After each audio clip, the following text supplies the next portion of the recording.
Welcome to ConverHERsations with Kristie, brought to you by ConverHERs, a community where women who lead, build, and grow come together. This is a space for real, unscripted conversations with bold leaders who are creating impact. No fluff, no filters, just honest insights to help you lead well and live fully. Because at ConverHERs, we believe leadership isn't meant to be done alone. I am confident you are going to love it. So let's get started. Hi, everybody. Welcome to this week's episode. Y'all, I have been waiting for this one for a while. This is my dear friend, Coach Bob Shenefelt. So excited to have him on this week's episode. So I'm going to turn it immediately over to you, Bob. Can you introduce yourself to everyone? Sure.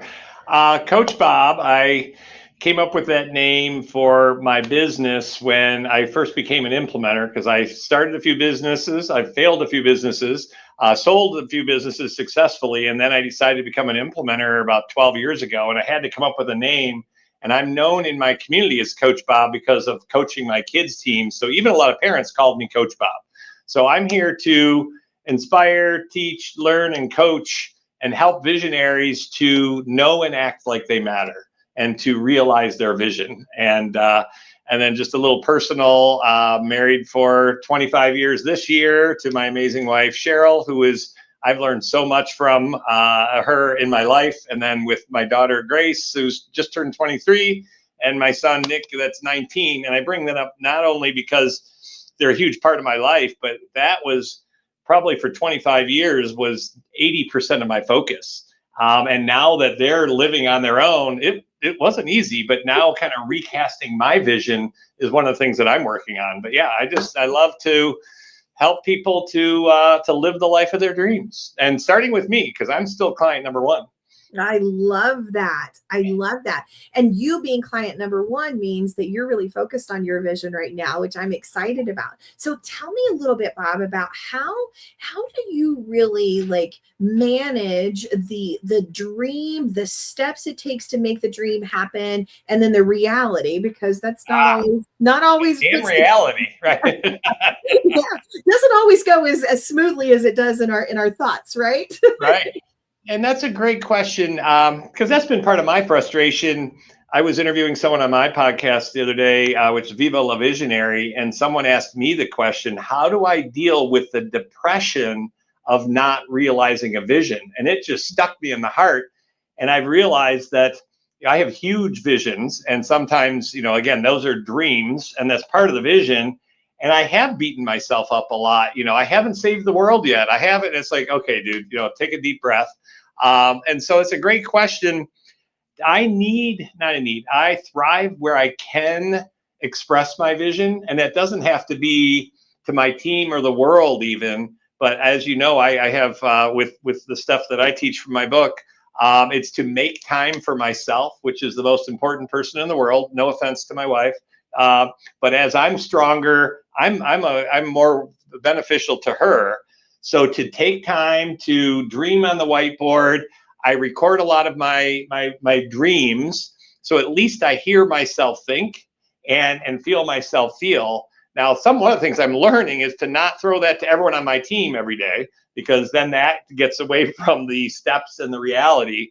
But to hear myself think, and I'm starting to dip my toe in the water with AI. So I'm very excited about that, where it can help organize my thoughts. Mm-hmm. So, but if I don't get stuff out of here, and some of it's positive, some of it's negative, then I go crazy. I literally, that's my superpower, and also my kryptonite is the power of the brain. So to make time for myself to dream, imagine this great future, and then I get very excited about it. My conscious and subconscious is helping me to create, to say, oh, I should call Kristie for this, or ooh, what about that? And then to and as my wife calls it, hold the gold and don't share it with everyone. I run to my wife and say, I got this great idea. And she's like, okay, how does that differ from your great idea 4 minutes ago? But just to let it sit and trust. And so much of my life, and I'm a 9 quick start, a lot of fire. So I just have a lot of energy and passion. And what I'm realizing is as I slow down, the answers become clearer.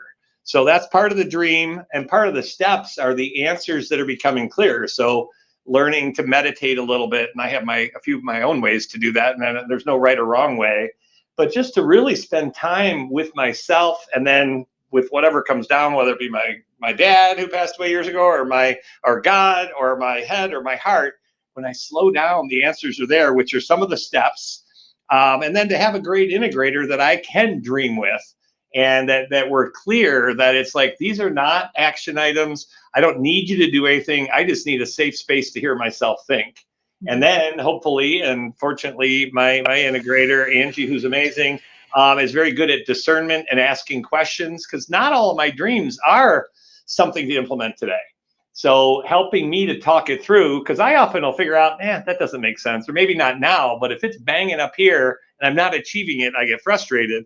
And then the reality, I just don't want to deal with that. That's, but that really is being available to my team, where, hey, here's what we're thinking, and they'll just bash it against me, to say anything that we're missing, because they're the reality. I'm not good at figuring out how to do things, and I literally get in the way. We just had a meeting this morning, and it doesn't make sense for me to be in some of these operational meetings, because I just can't handle it. So I don't know if I've answered your question, but to spend time and make time to dream, to allow, I call it downloading. Often I wake up at 3 a.m, and I used to get pissed because I'm like, I'm going to be tired in the morning. Now I'm like, all right, God, bring it. What do you got? And if then I go back to sleep, great. If I don't, that's okay too. So just, and just slowing down, I think, is probably the main thing. I couldn't agree more. And especially in a fast-paced world that we live in right now, right, where everything's immediately available. And sometimes I think that we as individuals, especially as visionary leaders who love to dream and love to think about things that we can do and implement, we want it to go fast too. But that slowing down is really, truly a really important step in the process of making sure that we, first of all, that we know and understand what it is that we're looking for in our vision and in our dream, and then being able to share that with everyone else in the appropriate time. Right. And two things that pop up for me is, I love all the books in the EOS library, but it's funny, Get a Grip. It's a great book, great fable on how to implement EOS. And what I'm realizing is a lot of us visionaries have been gripping so tight. It's just like, loosen that grip. And that's a couple year process sometimes to let go of that, because for 25 years I've been managing everything, and maybe not even very well, but to lighten up that grip, it's just like, and then EOS is amazing, but what's interesting is that art and that science of the balance of letting go of the vine but not abdicating and leaving. I was speaking with a visionary the other day that is like, I know my team's going in the wrong direction, and when I go to make a suggestion, they throw out the EOS trump card and say, you're not allowed to, do an end run, and he was like, okay, what is that? And that's an interesting point, where can I be involved and where shouldn't I be? But that takes some time, and that takes a great integrator visionary relationship, that's for sure. Yeah. Well, and a lot of times I think, that's one of our superpowers, is we can see things that sometimes others can't, especially because, when I think about the visionary leader, I really truly think that they are focused on 3 years and beyond, right? Yep. That's where they love to dream. They love to be in that time frame.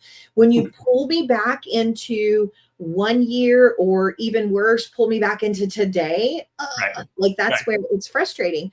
But because we do live in that world of 3 years and beyond, we can see things that are happening today, how it's either going to impact that 3 years and it's right on track for exactly what we're thinking and dreaming, or we can see, big red flag, that is not going to get us to where we're going. Yeah. So Bob, I would love to know, like, what was your advice to that person? So I appreciate that. It's to work. He thinks he has the right integrator.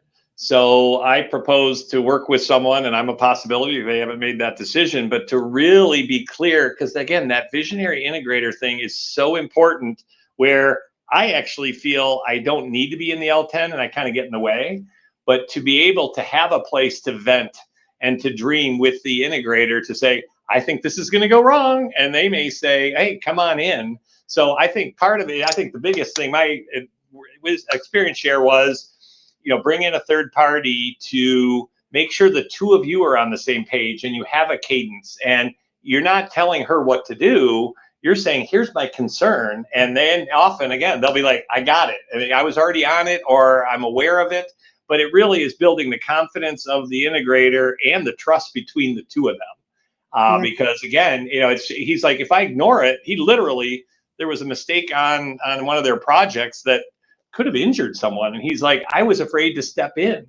So it's so again, and you've dealt with this on me in the past, is I just need someone to say, Kristie, this is going to screw up. What's going on? It's like, okay, dude, take a deep breath. We got it covered. Or thank you. But again, I need a place to vent and to get it out of my head. And so if I just say, and I've done this before too, it's like, oh, I don't want to interrupt. And again, it's to learn, okay, if someone screws up on this deal, it's not that big of a deal. If we screw up on this one, it is a big deal. So again, there's that discerning, that D word. I love it. I love it. And sorry, one other thing I want to share. I tell people something, and as I've been told, I inspire people, and people are like, yes, but we don't even know what he talked us into. And so it's to be clear. And my biggest, I don't have my phone around. Good. I don't have my phone. I like that. But I do a lot of audios. So an audio to my integrator, or here's my vision for this. And again, that way, then it's not, because sometimes if you roll your eyes at me, I'll be like, oh, this is stupid. But when I unfilter, share that, and again, to be really clear on, this is just a brainstorm. I don't even need response, or I'd like to do this in 3 months, or can we do it today? Because people are like, well, I didn't know where you were going. And I've had someone say, well, everything's urgent. And I'm like, okay, didn't I say this is whenever you get a chance, or in 3 weeks? Well, Bob, you're so passionate. It seems like everything's urgent. So it's like, okay, so I've been much clearer on, okay, if you can do this by next week, that's fine. So to be clear on expectations, because often I'm not clear. No, I love that. It reminds me of what I refer to as the visionary sandbox, right? Like, hey, can we come in this sandbox and play right now? And that's all we're doing. Yep. Right? We're playing. So I need you to play with me too, right? I don't need you to be taking notes on how we're going to do this, but let's just think about these things. Let's play with what it could look like. And once we take it out of sandbox and we move it into another area, that's when we can start getting focused on, what it looks like and how we do it. But my integrator was doing it too, where I was sharing, the future. I was like, I see it crystal clear. And all of a sudden I could see her body language, and her, like I could see her facial expression. She was going into, how am I going to do this mode, right? And I'm like, no, time out, come back and play with me. We're still playing. We're still in the sandbox. Right.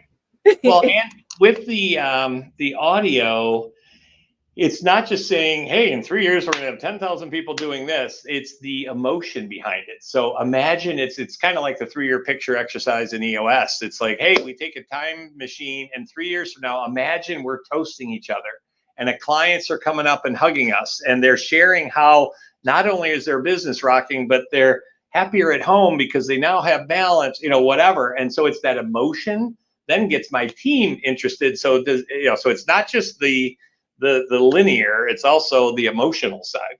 Agree. Because the emotional side is what keeps us going too, right? It's all those feel great things. Putting my integrator hat on, some of the great things are the check marking off the task list, and I love that piece. But as visionary, man, knowing that I'm making an impact, making a difference, that's what matters so much to me. Right. And then another point that one of my clients was sharing with me years ago that I learned, it's okay, again, we're here to let go of the vine. And as you know, I talk a lot about living life beyond the vine, which we could talk about that separate. But when people are like, well, you're always nagging me as the visionary. And he's like, but brag, tell me when you got something done. Because if I ask you to do something and I don't hear about it, I'll ask you again. Well, I didn't want to bug you. No, brag. I like that. Brag upward. I love getting texts, and it's FYI, I followed up with Kristie and she's in, or this didn't happen. I like to know what's going on. So that to me is not bugging me. But if you want me to be in that visionary seat, keep me in the loop, because so did you get this done? Oh yeah, I did that last Tuesday. Okay, well tell me. Yeah, exactly. Brag about what you did. I love it. Close that loop for me. Close that loop for me. Thank you. That's a great way to put it. Yeah, appreciate that. Yeah, I say that all the time right now. Close loop, Yes. like we Thank you. get There's into an aha. silos. I like that. Yes. We get into silos sometimes, and we just get into the motion of doing them. Sometimes we forget to say, "Hey, Yeah. it did get done." So yeah, I love it. I love And it. for me to close the loop with other people. Mhm. I've asked for something and then I went there. If they need me to do something, it's like, hey, I got that done. And they're like, oh, great. It's, yeah. So close the loop. I like it. Agree. Well, so tell me what else is on top of your mind? I know, the book Unscattered the Chatter has been really, really impactful for a lot of people. What is the premise of your book? What does Unscatter the Chatter even mean? So EOS is a operating system for entrepreneurs. iMatter, our company, is an operating system for life. And with our main focus being visionaries, as I wrote it for me, and I wrote it with my wife, and she has an integrator mind. She doesn't like to be an integrator, but she's really good at discerning and distilling and wording it where people actually get it. So we wrote the book for me. And basically what we're talking about, what's the issue, is I have often been called, I don't know if any other visionaries have heard this or people who work with visionaries, but I've been called scattered. And so it's like, I'm over here. And I kind of thrive in that and can handle a lot of that, either anxiety or risk or whatever it is, but it doesn't always suit me well. And so there's a lot of chatter coming at us from the outside, whether it be from the TV, media, parents, kids, whatever it might be, and comparisons, and most of it's not positive. And then I don't know about any of you out there, but there's a voice in here, which, and I know you have a name for that, but there's a voice in here that is not usually positive. I should have done that. Why didn't I do that? Am I ever going to get this done?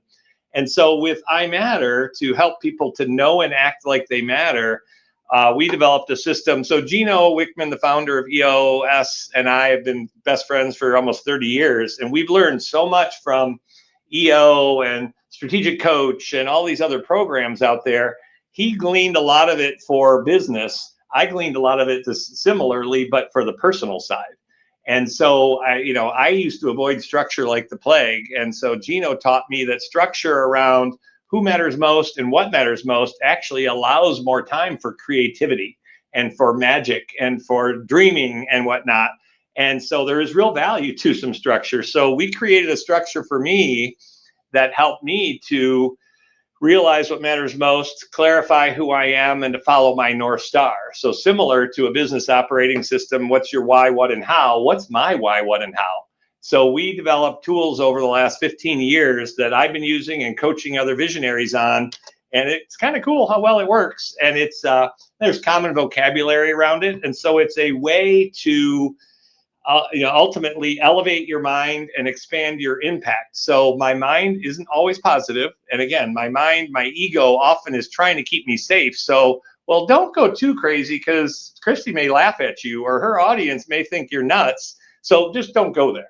And that's some of that negative chatter, as opposed to, hey, it's your thought, it's your belief, it's your experience, and sharing that.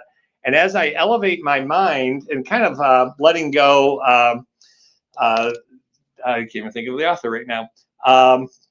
So anyways, the book Letting Go talks about the different levels of emotions and consciousness. So if I wake up in the morning and I'm in survival mode and I've got to get these things done, I'm at a lower level of consciousness. So when I make time to have gratitude and think about this, imagining this great future, I raise to a higher vibration. And then when you and I talk, I can help you raise yours and we raise each other's. And then literally we're helping the world to do it as well. So as I elevate my mind and get out of the chatter and the survival mode and the day-to-day and the urgent to really go to more of the important things, that expands my impact for each interaction I have. And so that's ultimately, it's principles, practices, and tools, kind of similar to EOS, but for the personal side, that when I make, again, if I'm not going to spend time with my leadership team in my business to talk about who are we, where are we going, and how we're going to get there, how are we going to get there? So the same thing for the personal side. So ultimately, we help people to create their, what we call impact planner, which is your life operating system and your plan for one's life. Mm. I love that. And yes, you're right. I do have a name for my inner voice. Betty oftentimes shows up and is chattering. So Right. it's great to have tools and resources to be able to quiet her. Because I think one thing, you know, Bob, when I hear people saying, you know, the whether you call it imposter syndrome or, you know, the negative chatter, whatever you refer to it as, a lot of people are saying, I want it to stop. Yes. Right? And I don't want it to stop. What No. I want is, I don't want Betty screaming at the top of her lungs all day long. Right. I want her to whisper to me, and for me to be able to control that volume, because I find her motivating. When she's saying I can't do something, or, you know, who are you? Why do you think they're going to listen to you? I'm like, well, watch me. Yeah. Right. And then I show up as even more powerful, like in my truth, and able to really stand and have that conversation with myself. And so, yeah, it's amazing what the inner chatter can do. And it's to, again, not to stop it. And I don't think it can be stopped, but to become one with it. And I talk about shifting the conversation. So there is a conversation going on up there. And so why not be a part of that conversation and to listen to it and also shift it? And I like, I forget who said, you know, I invite my ego in for tea. You know, it's like, I don't hate my ego. I love my ego. And thank you for trying to protect me. But I am going to take this risk after thinking about what you were chattering about. Exactly. And so, yeah, and it's a safe space for me to hear myself think. And so a lot of our tools are answering a question, but it's also the why behind that, and then the next step.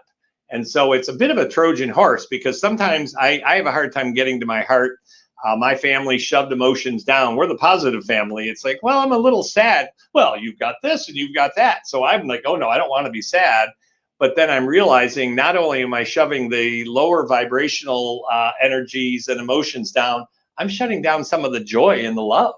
And so as I allowed to think about, oh my God, you know, am I going to go broke? It's like, okay, if everything in the world goes wrong in the next couple of years, yeah, I might go broke. And if I'm focused on that, but the why is, I don't want to lose my freedom. I don't want to, you know, be dependent on things. It's like, I'm not. So, you know, and again, that's a future thing. And I'm imagining this, and then the past I can learn from, but I just want to be present now.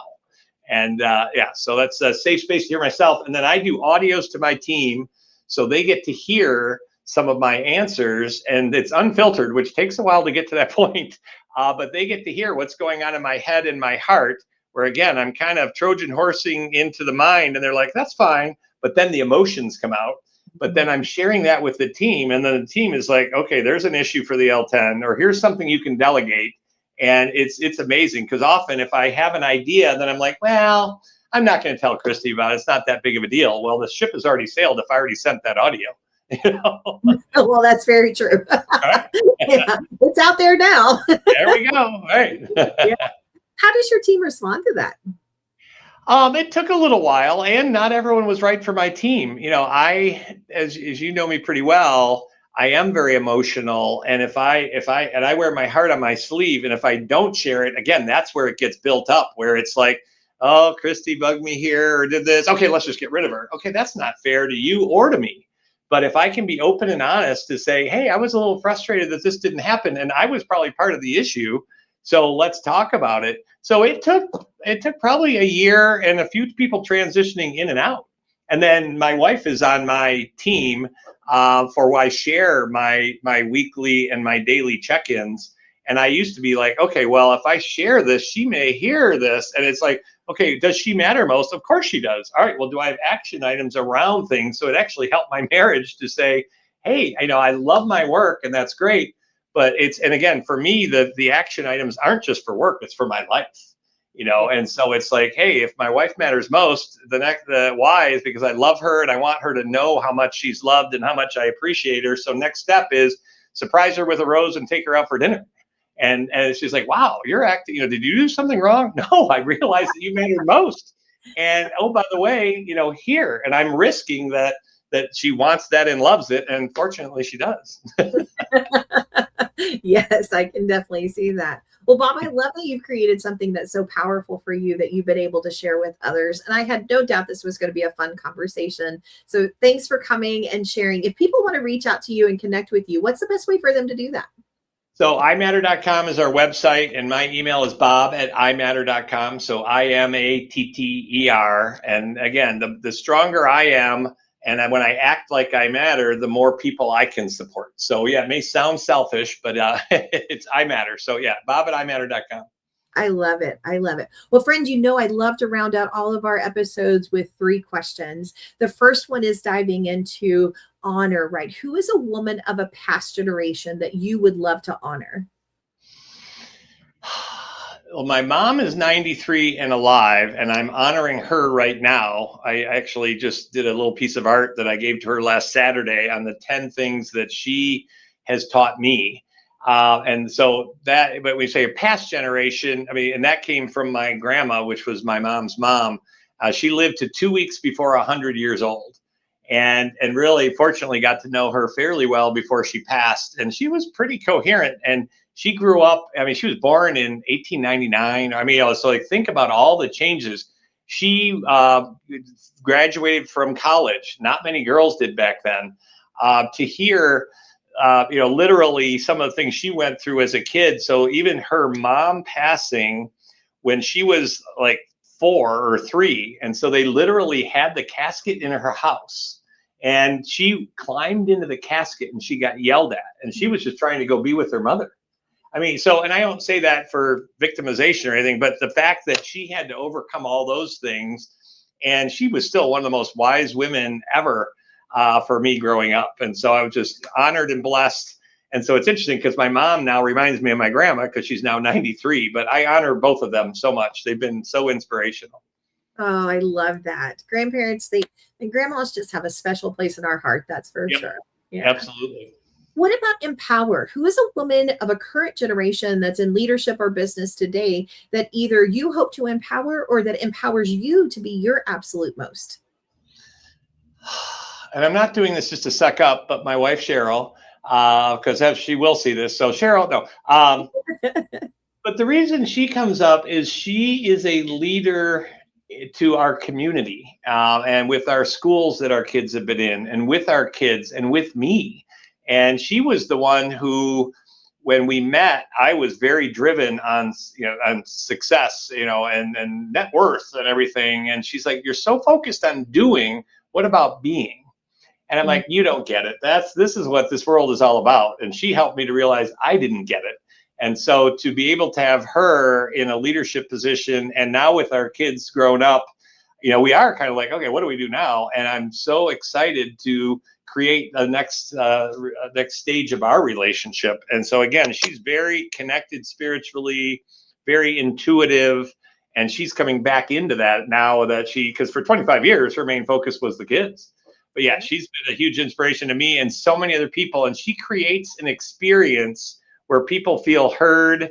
And it's just a very memorable experience, whether it be a card she sends, a gift, a dinner, one of our retreats that we do, because she goes on a lot of our retreats with my clients, actually. Yeah, that's beautiful. I love that you honored her. What about inspire? Who is a woman of a future generation that you hope to inspire? This is an easy one. It's my daughter, Grace. When she was, we did Cheryl did a natural childbirth. I was there, but I had very little to do with the actual childbirth. But we did not know the sex of our first or second child, and we didn't know their names. And I had a CD from Conversations with God, kind of a soundtrack, and Amazing Grace came on right after she was born. And we're like, that is Amazing Grace. And she is so amazing. And she's got, we're very different. We have similar core values, but she's a rule follower. She has an engineer brain. I mean, very opposite to me, but she, kind of found God. And when we got locked down hard, she really struggled with that, like a lot of us did. And so all of a sudden she realized that she was connected to God, as we all can be and or are. And so I would call her often and say, or even Cheryl and I'd be like, how would Grace handle this? And she handles it with grace. And so we joke. I called her a few years ago, and I'm more of a spiritual person. I don't know if you call it new age. I don't like to be labeled, but I'll be like, oh, it was synchronistic how this happened. And she's like, well, that's God, Dad. I'm like, well, I know. So literally when, my buddies and I do retreats, a lot of people will be like, well, that's God, Dad. So I want to write a book with Grace, because we come at it from a little bit of a different angle as far as spirituality, but it's so similar. And she and her husband, she got married last summer. They live in the moment, and they know who they are. And they don't check their texts. We're like, they don't respond. Well, they're actually enjoying their time together rather than looking at their cell phones. And so they're just such an inspiration to Cheryl and I and so many other people. And she then switched from mechanical engineering, where she already had an amazing internship, and they offered her another one. She could have made a lot of money, but it would have been in healthcare or the defense companies or whatever. And she's like, I want to help kids. So she switched after 3.5 years to be an elementary school teacher, but then using some of the science. So she follows her heart. She follows her direction from God, and just so inspirational. Oh, I love that. Grace is very special, that's for sure. Well, Bob, thank you. It was so much fun having you on this episode, y'all. I hope you've enjoyed it as well. This was a fun conversation for sure. I hope you enjoy, and hope you have a great week, and I'll see you again next one. Have a good one. Thank you so much for tuning into this episode of ConverHERsations with Kristie. I hope you're walking away with a few nuggets of inspiration, maybe a new perspective, or just a reminder that you're not alone in your leadership journey. If this episode resonated with you, share it with a friend, drop us a comment, or tag us with your favorite takeaway. And don't forget to subscribe so you never miss an episode. Until next time, keep showing up, keep leading with heart, and keep building the kind of life and leadership that feels true to you. I'll see you in the next ConverHERsation.